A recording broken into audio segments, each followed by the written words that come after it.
যুক্তরাষ্ট্রের অনুমতির কয়েক ঘন্টা পর ইউক্রেন হামলা রাশিয়ার। এবার শুনুন বিস্তারিত।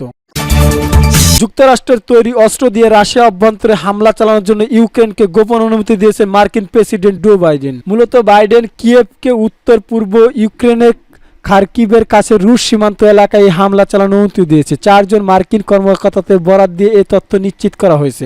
যদিও ওয়াশিংটনের রুশ দূতাবাস জাতিসংঘের রুশ মিশনের পক্ষ থেকে এ বিষয়ে তাৎক্ষণিক কোনো মন্তব্য পাওয়া যায়নি।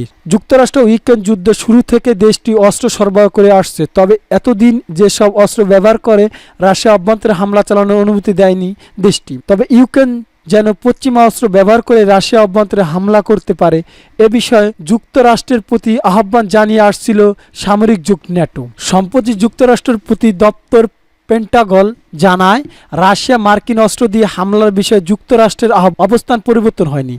আর এর মধ্যেই বাইডেন এই অনুমতি দেওয়ার খবর সামনে এলো। তবে এর আগে একাধিকবার মার্কিন অস্ত্র দিয়ে রাশিয়ার হামলা চালানোর কথা অস্বীকার করেছেন মার্কিন প্রেসিডেন্ট। অপরদিকে যুক্তরাষ্ট্রের অনুমতি কয়েক ঘন্টার পরই ইউক্রেনের খার্কিভে হামলা চালিয়েছে রাশিয়া। আকস্মিক এই বিমান হামলায় 3 জন নিহত হয়েছে। শুক্রবার ভোরে এক টেলিগ্রাম পোস্টে খার্কিভের আঞ্চলিক গভর্নর ওলেগ সিগেগুবন বলেন, রাশিয়া ক্ষেপণাস্ত্র হামলায় 3 জন নিহত এবং 16 জন আহত হয়েছেন। আহত ব্যক্তিদের মধ্যে একজন জরুরি চিকিৎসা কর্মীও আছেন।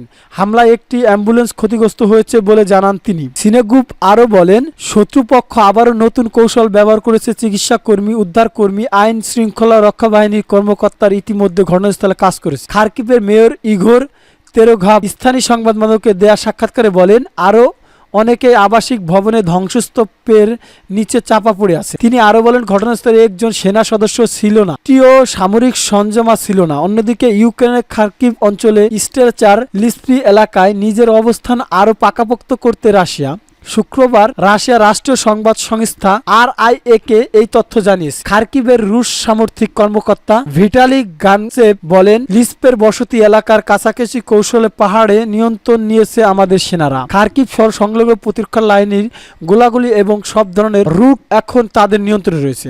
এই লাইনের মধ্যে 2টি ছোট গ্রামের মধ্যবর্তী স্টেল লিস্পির এলাকার ও সীমান্ত শহরের ভোপচাঙ্ক রয়েছে।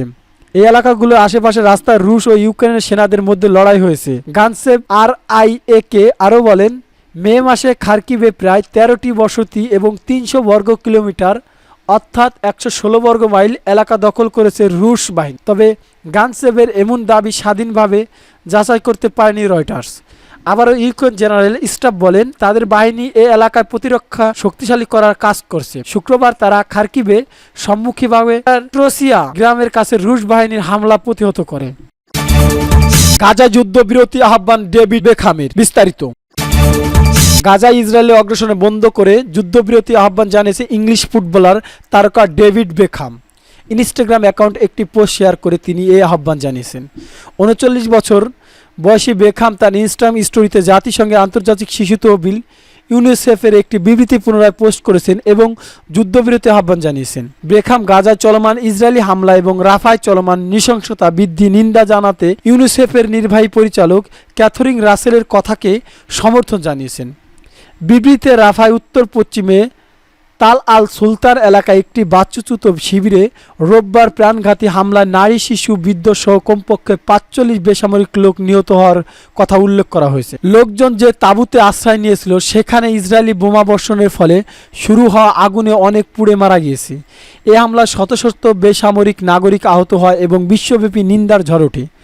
ইসরায়েলের স্বাস্থ্য মন্ত্রণালয় জানিয়েছেন, ইসরায়েলের হামলা গাজা উপত্যকা পুরোপুরি ধ্বংস হয়ে গেছে এবং কমপক্ষে 36,096 জন নিহত হয়েছে। 2005 সাল থেকে ইউনিসেফের শুভেচ্ছা দ্রুত হিসেবে দায়িত্ব পালন করা বেখামের আগে গাজা যুদ্ধ নিয়ে কোনো মন্তব্য করেনি।